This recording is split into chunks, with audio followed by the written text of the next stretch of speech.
Aujourd'hui, nous parlons d'un acteur qui a incarné deux héros nocturnes sans foi ni loi pour le meilleur et pour le pire, Daredevil et Batman. Et aujourd'hui, il incarne un troisième héros sans foi ni loi, qui est ma foi un petit peu entre les deux, car oui, aujourd'hui, nous parlons de Mr. Wolf en 180 secondes. Réalisé par Gavin O'Connor et sorti le 2 novembre 2016, c'est l'histoire de Christian Wolf, un expert comptable atteint d'autisme qui s'occupe des finances des plus grands groupes criminels. Il est aussi un redoutable tueur. Alors c'est un film qui est pas mal, mais quand même pas fou. En fait, je trouve que c'est un bon film d'action, pas plus, et le souci c'est qu'il a été vendu comme plus. Il a été vendu comme un excellent thriller, et c'est pas le cas.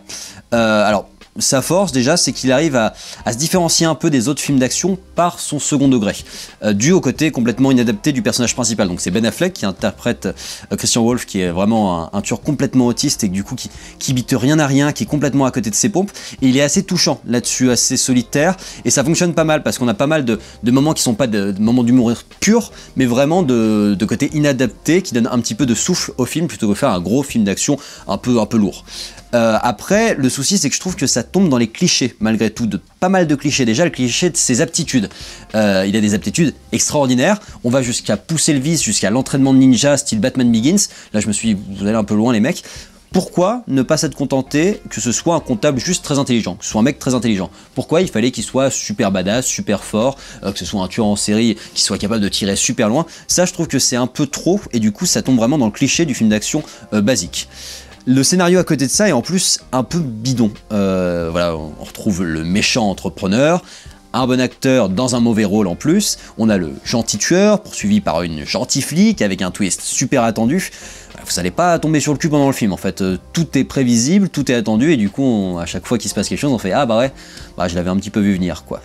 À part l'enquête, mais du coup l'enquête est complètement bidon elle aussi. Le gros souci de cette enquête c'est qu'elle est complètement secondaire en fait. On suit donc Ben Affleck d'un côté et l'enquête de police de l'autre côté, notamment dirigée par J.K. Simmons.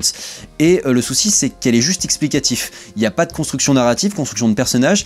On a un souci du cliffhanger en fait où on nous donne des miettes pendant tout le film, mais vraiment des toutes petites miettes, avant de nous livrer toute la résolution d'un coup. On nous livre toute la résolution de l'intrigue d'un coup. Donc nous on n'a pas eu le temps de faire l'enquête dans notre tête. Et c'est un petit peu absurde. Et puis en plus c'est fait de manière super paresseuse. Parce que c'est un flashback avec une voix off qui t'explique exactement ce qui s'est passé. Les mecs, si on s'est fait chier à créer le cinéma, c'est quand même pour nous montrer, pour faire des trucs un peu plus jolis, quoi. Là, c'est vraiment du basique. À côté de ça, j'ai trouvé le fond plutôt habile, et c'est plutôt rare pour un film d'action, donc à souligner. C'est le côté, tout le monde cherche à être commun, alors qu'on est tous différents, qu'on est tous potentiellement extraordinaires, et ça nous invite à revoir notre conception du normal, en fait.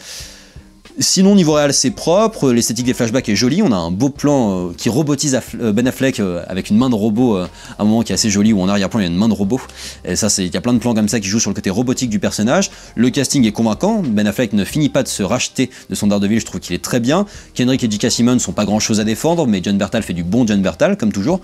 Donc c'est ma foi un film d'action passable, pas fantastique, mais qui se laisse voir. Top! Voilà, j'espère que ce film vous a plu, peut-être un peu plus qu'à moi parce que c'est vrai que moi j'ai trouvé ça assez moyen mais ça fait passer le temps. Et puis je vous invite à liker, commenter et vous abonner à la page YouTube de Directive Première où vous pourrez retrouver d'autres critiques ciné en 180 secondes. A très bientôt.